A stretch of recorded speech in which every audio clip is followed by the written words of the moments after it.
Get ready for the dictation on the count of 3, 2, 1, start.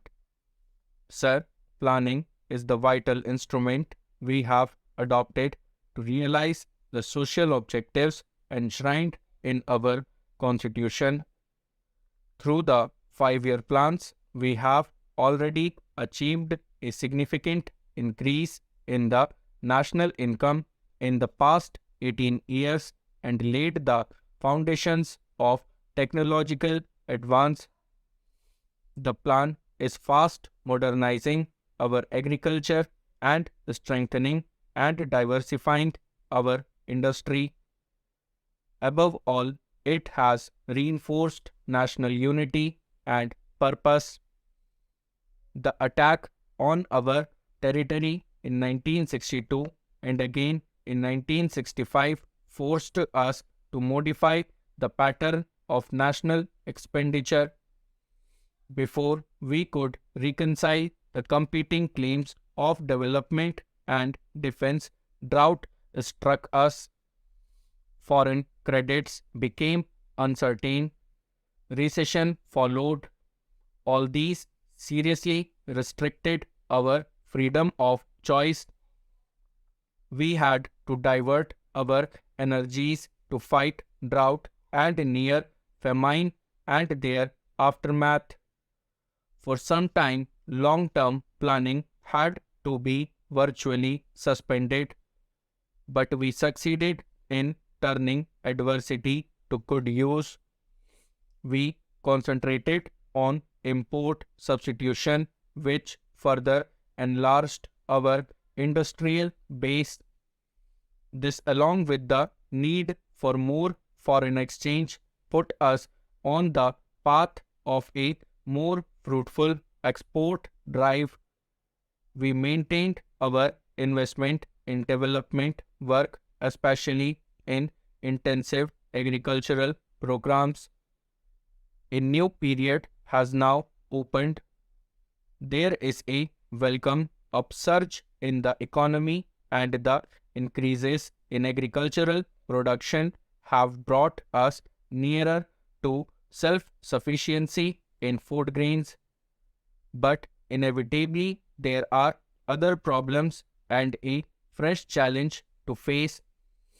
Rural disparities have increased, partly owing to the very efforts we have made to move rapidly towards self-sufficiency in food, and partly owing to a certain slowness in the matter of implementing the land reforms.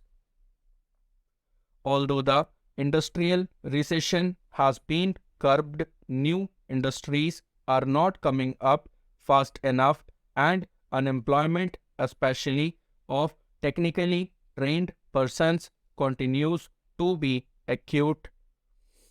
We have a larger and understandably enough and more distinct population. Planning is the method to which we are committed for meeting such challenges. We have carried out 3 5-year plans. Each 5-year plan has addressed itself especially to problems which have emerged either because of new political and economic developments in the country and in the world, or as a consequence of progress we have already achieved.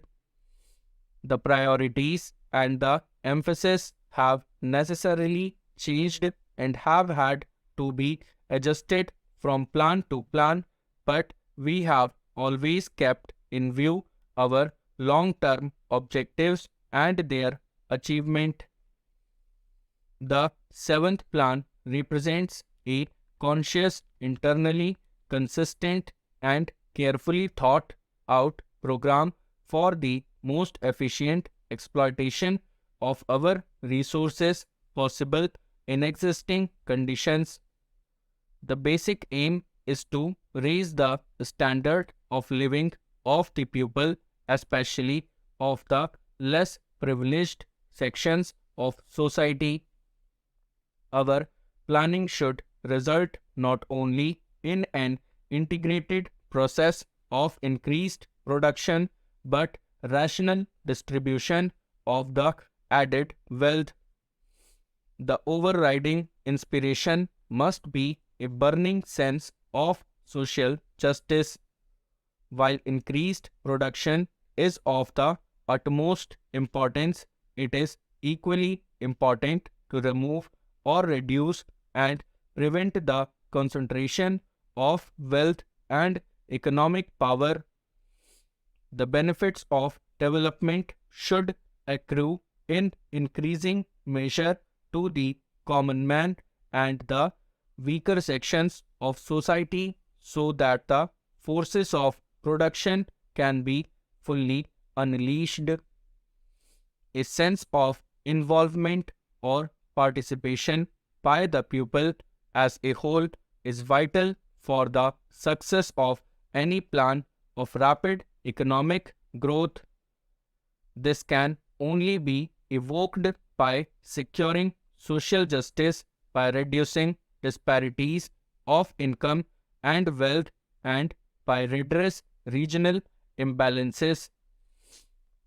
Our orientation of our socio-economic institutions in this spirit is accordingly the first necessity. 1 year of this plan has already gone by. Between the draft plan and the present document, certain important changes have been made.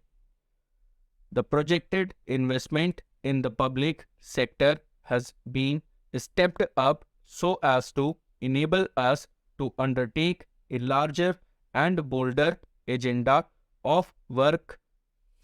New schemes have been added to help the small farmer throughout the country, especially in the unirrigated areas. The emphasis is squarely on areas that have hitherto suffered from neglect of transport and housing problems in urban regions will receive more attention. A small but significant beginning is also being made with special programs for children. The seventh plan thus provided a necessary corrective to the earlier trend, which helped particularly the stronger sections in agriculture as well as in industry to enable them rapidly to enlarge and diversify the production base. In the long run, the full potential of growth cannot be realized unless the energies of all our people are put to profitable use. The emphasis on spreading the impetus and benefits of economic growth to the weaker sections is thus necessary in the interest of equality as well as growth. The plan will now assist the less prosperous sections of our farming population to improve their position and make a yet bigger contribution to the national economy.